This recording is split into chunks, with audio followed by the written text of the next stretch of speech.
किसान भाइयों, धान की फसल में गबोड अवस्था में, जिसको हम गोब की अवस्था या फिर गर्भावस्था भी बोलते हैं, इस अवस्था में हमें कुछ गलतियां नहीं करनी चाहिए। आज की वीडियो में हम यही आपको बताएंगे कि कौन कौन सी गलतियां हमें नहीं करना चाहिए, जिससे जो हमारी धान की बालियां आगे चल के निकलने वाली है उन पे कोई बुरा असर ना पड़े। जो हमारी बालियां आएँ, अच्छी आएँ, स्वस्थ आएँ, मोटी आएँ, लंबी आएँ, दाने अच्छे आएँ, ज़्यादा दाने आएँ। तो आज हम कुछ ऐसे तरीके भी आपको बताएंगे जिसके द्वारा अगर आप यह तरीका अपनाते हैं तो आप धान की फसल में बालियां भी ज़्यादा ले पाएंगे। इसके साथ साथ कुछ गलतियां भी आपको बताएंगे जो आपको गबोड अवस्था में नहीं करना चाहिए।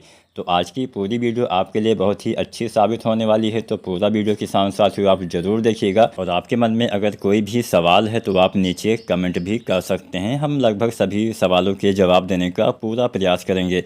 तो चलिए ज़्यादा समय नहीं लेते हैं। पहले किसान साथियों, आप हमें नीचे कमेंट के माध्यम से एक छोटी सी जानकारी दीजिएगा कि आपकी धान की फसल अभी कितने दिन की होने वाली है, ताकि हम उसी हिसाब से जो आगे वाली आने वाली वीडियो है वो बना सकें। तो चलिए जानते हैं वो कौन कौन सी गलतियां हैं जो हमें गबोड अवस्था में या फिर गोब की अवस्था में नहीं करना चाहिए। सबसे पहले हमने बहुत सारे किसान साथियों को देखा हुआ है कि जैसे जैसे गबोड अवस्था आती है बहुत सारे किसान साथी यूरिया खाद का इस्तेमाल कर देते हैं। इस अवस्था में क्या हमें यूरिया डालना चाहिए? अगर हम डालते हैं तो इससे फ़ायदा क्या होता है, इससे नुकसान क्या होता है, आज हम विस्तृत रूप से आपको समझाएंगे। किसान साथियों, यूरिया अगर आप डालते हैं तो पौधे में नाइट्रोजन तत्व की पूर्ति होती है। पौधे में नाइट्रोजन की पूर्ति होने से पौधे की बढ़वार ग्रोथ होना स्टार्ट हो जाती है। अब जब गबोड अवस्था आती है तो उस समय पौधे को बढ़वार की आवश्यकता नहीं होती है। इस समय हमें वही चीज़ें प्रयोग करना चाहिए जिससे हमारी बालियों का विकास सही से हो सके। तो अगर आप यूरिया डालते हैं तो पौधे की लंबाई आवश्यकता से ज़्यादा भी हो सकती है। जब पौधे आवश्यकता से ज़्यादा लंबे हो जाएंगे तो फसल गिरने की संभावना काफ़ी ज़्यादा हो जाती है। तो गबोड अवस्था में पहली और सबसे ज़्यादा किसान साथी यही गलती करते हैं कि यूरिया खाद का इस्तेमाल कर देते हैं। मैंने कुछ ऐसे भी किसान साथियों को देखा हुआ है जो कुछ बालियाँ निकल आती हैं तब भी यूरिया डालते हैं। अगर आप गबोड अवस्था में या फिर बाली निकल रही है या फिर निकलने के बाद अगर आप यूरिया खाद का इस्तेमाल करते हैं तो आपको फ़ायदे से ज़्यादा नुकसान होने वाला है। जितना भी आपको यूरिया डालना था वो आपको रोपाई के 50 दिन के अंदर ही प्रयोग कर देना चाहिए। अगर कोई वैरायटी बहुत जल्दी तैयार होती है तो उसमें तो 40 दिन के अंदर ही समस्त यूरिया का इस्तेमाल आपको कर देना चाहिए। इसके बाद यूरिया डालते हैं तो आपके पौधे में लंबाई ज़्यादा होने से एक तो तने कमज़ोर हो जाते हैं, थोड़ा सा भी हवा चला, बरसात हुई, आपकी फसल गिर जाती है। तो पौधे को गिरने से बचाने के लिए और अच्छी और स्वस्थ बालियाँ पाने के लिए यूरिया खाद का इस्तेमाल मत करिएगा, इस बात का ध्यान रखना है। तो पहली गलती, यूरिया मत डालिएगा।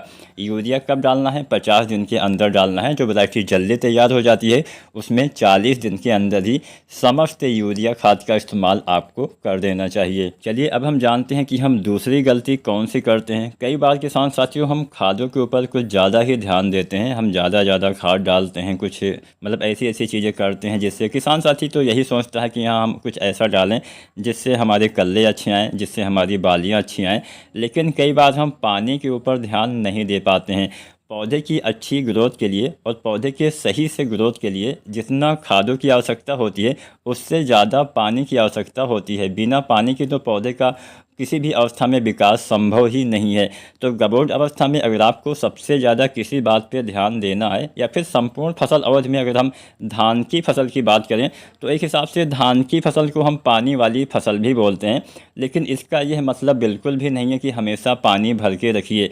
अब जो किसान साथी ऐसे खेत में धान लगाए हुए हैं जहाँ पे थोड़ा हल्की मिट्टी होती है तो ऐसे खेत में सबसे बड़ी समस्या आती है पानी की। वहाँ पे क्या होता है कि नमी यानी पानी बहुत जल्दी सूख जाता है। ऐसे दशा में पानी की कमी अगर हो जाती है, मान लीजिए गबोड अवस्था चल रही है, इस अवस्था में आपके खेत में पानी की कमी हो गई तो ऐसी दशा में आपकी बालियाँ जो तने के अंदर बनना अभी चालू ही हुई हैं वो सही से बन नहीं पाती हैं। अगर बनती भी हैं तो छोटी रह जाती हैं, क्योंकि पानी की कम उपलब्धता में पौधे एक तो सही से खादों का इस्तेमाल नहीं कर पाते हैं और समुचित विकास सही से नहीं हो पाता है। तो पानी की कमी किसी भी अवस्था में किसान साथियों धान की फसल में आपको नहीं होने देना चाहिए। अगर पानी की कमी किसी भी अवस्था में, रोपाई के समय पानी की कमी हो जाती है तो शुरुआती विकास नहीं हो पाता है। कल्ले निकलते समय पानी की कमी हो जाती है तो कल्ले कम आते हैं। पौधे की बढ़वार के समय पानी की कमी हो जाती है तो बढ़वार बाधित हो जाती है।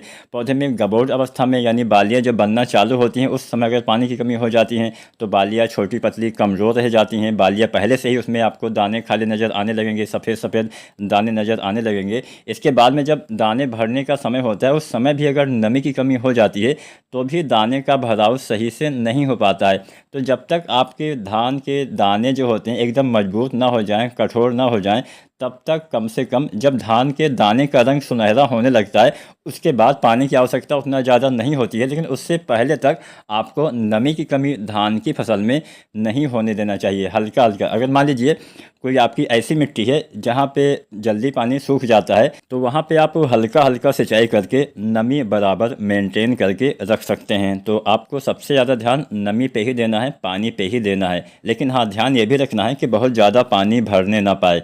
मान लीजिए बालियाँ निकल रही हैं या फिर निकल आई या फिर गबोड़ अवस्था ही चल रही है तो ऐसे में क्या होता है कि पौधे के ऊपर भार, जब बालियाँ निकल आती हैं तो पौधे के ऊपर जो भार होता है काफ़ी ज़्यादा हो जाता है, लोड ज़्यादा हो जाता है। इस अवस्था में अगर पानी खेत में ज़्यादा भरा रहता है और हवा चलती है तो फसल गिरने की संभावना भी काफ़ी बढ़ जाती है। तो इस अवस्था में आपको क्या करना होता है कि बहुत ज़्यादा पानी बाली निकलने के बाद खासकर भर के नहीं रखना चाहिए। अब इसके साथ साथ दूसरी गलती तो नमी हो गई, पहली गलती यूरिया नहीं डालना है। तीसरी गलती हम क्या करते हैं, इस अवस्था में हम कई बार ग्रोथ प्रमोटर का इस्तेमाल कर देते हैं।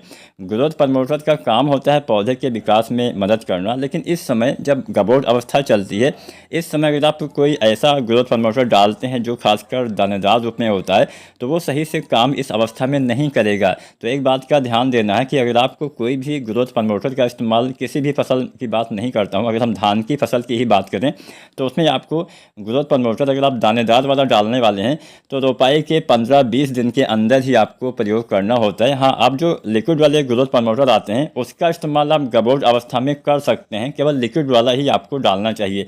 गबोड़ अवस्था में या फिर धान की जब आप रोपाई करते हैं उसके 50 दिन के बाद कोई भी ऐसी खाद आपको अपने धान की फसल में नहीं डालना है जो दानेदार रूप में हो या फिर जो पाउडर फॉर्म में हो, जो आपको मिट्टी में डालना हो। ऐसी किसी भी खाद का इस्तेमाल मत करिएगा। आप केवल उन्हीं खादों का इस्तेमाल कर सकते हैं जिसका हम पत्तियों के ऊपर छिड़काव विधि से प्रयोग करते हैं। इसके साथ साथ किसान साथियों एक गलती हम और करते हैं, इस अवस्था में कई बार किसान साथी दानेदार पोटाश का इस्तेमाल कर देते हैं। पोटाश का इस्तेमाल धान में करना चाहिए, सभी फसलों में करना चाहिए, लेकिन जैसा कि मैंने बोला अगर आप कोई भी दानेदार चीज़ें 50 दिन के बाद में डालते हैं अपने धान की फसल में तो उसका ज़्यादा उपयोग पौधे कर नहीं पाएंगे।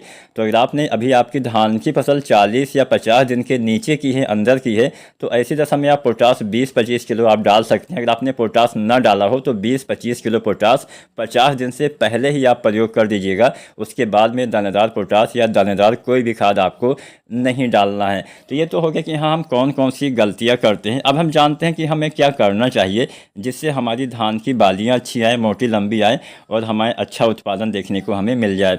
तो आप 2-3 चीज़ों का इस्तेमाल कर सकते हैं।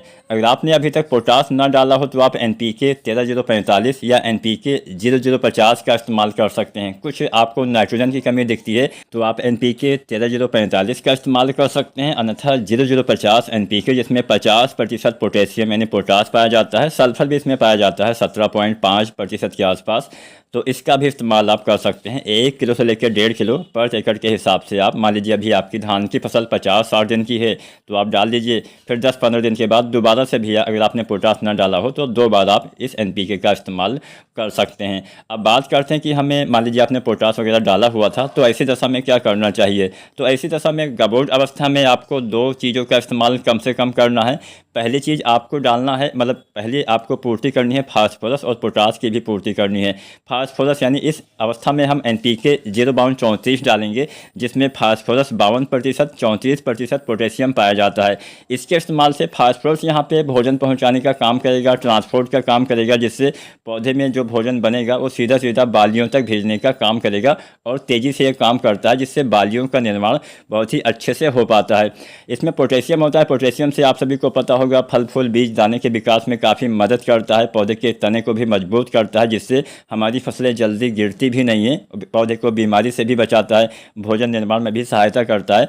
तो NPK 0:34 गबोर्ड अवस्था में 1 किलो से लेकर 1.5 किलो तक आपको इस्तेमाल करना है। और ठीक इसी NPK के साथ आपको बोरोन का इस्तेमाल करना है, जो 20% वाला आता है। बोरोन के इस्तेमाल से पौधे में परागण सही से होता है। जब फसल में परागण अच्छे से होता है तो दाने खाली रहने की संभावना कम हो जाती है। परागण से आपके दाने का भराव अच्छे से होगा, पराग नली का निर्माण भी होता है। तो बहुत अच्छा काम यहाँ पे NPK 0:34 और बोरोन करने वाले हैं।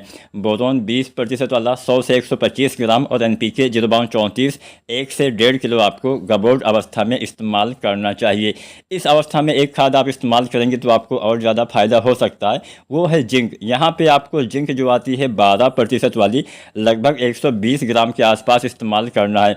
जिंक के इस्तेमाल से पौधे में भोजन का निर्माण बहुत ही अच्छे से करवाता है। जिंक पौधे में हरियाली भी लाता है, भोजन निर्माण में काफ़ी हेल्प करता है, जिससे फसल में बालियों का विकास और तेज़ी से हो पाएगा।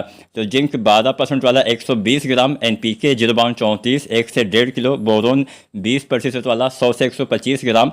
ये तीन चीज़ें अलग अलग बर्तन में घोलना है। अगर आप इन तीनों को एक साथ डालने वाले हैं तो आपको इन बातों का ध्यान देना है कि सभी का अलग अलग बर्तन में घोल बनाइए। उसके बाद टंकी में एक साथ डाल के इन तीनों खादों का प्रयोग किया जा सकता है। इन तीनों को एक साथ बहुत लंबे समय तक मिला के आप रख नहीं सकते हैं। इस बात का आपको किसान साथियों ध्यान देना चाहिए। तो गबोर्ड अवस्था में बस यही करना है, यूरिया नहीं डालना है, नमी की कमी आपको नहीं होने देना है, और दानेदार पोटास वगैरह, दानेदार कोई भी खाद, ग्रोथ प्रमोटर वगैरह आपको नहीं डालना है। और आप 0:34 और बोरोन का इस्तेमाल कर सकते हैं, जिंक का भी इस्तेमाल आप कर सकते हैं, जिससे आपको ज़्यादा फायदा किसान साथियों दिखाई देगा। जब आपकी बालियाँ, ऐसे किसान साथी जिनकी बालियाँ बाहर निकल आई हैं या फिर भविष्य में निकलने वाली हैं, तो बालियाँ निकलने के बाद एक NPK आता है 0:050, इसका इस्तेमाल आप करेंगे तो सभी दाने का भराव बहुत ही अच्छे से, बहुत ही बेहतरीन तरीके से होने वाला है। इससे दाने का भराव बहुत ही अच्छे से हो पाता है। तो उम्मीद करते हैं आज की वीडियो, आज की जानकारी आपको अच्छी लगी होगी, पसंद आई होगी। आप हमें नीचे कमेंट के माध्यम से यह ज़रूर बताइएगा कि आपकी धान की फसल कितने दिन की हो गई है। वीडियो अच्छी लगी है तो आप वीडियो को लाइक कर सकते हैं, अपने दूसरे किसान भाई के साथ ये वीडियो आप शेयर भी करिएगा। और चैनल को अगर अभी तक आपने सब्सक्राइब नहीं किया है तो SRJ खेती चैनल को सब्सक्राइब करिए। ऐसे ही वीडियो समय समय पर आपको देखने को मिलते रहेंगे। धन्यवाद।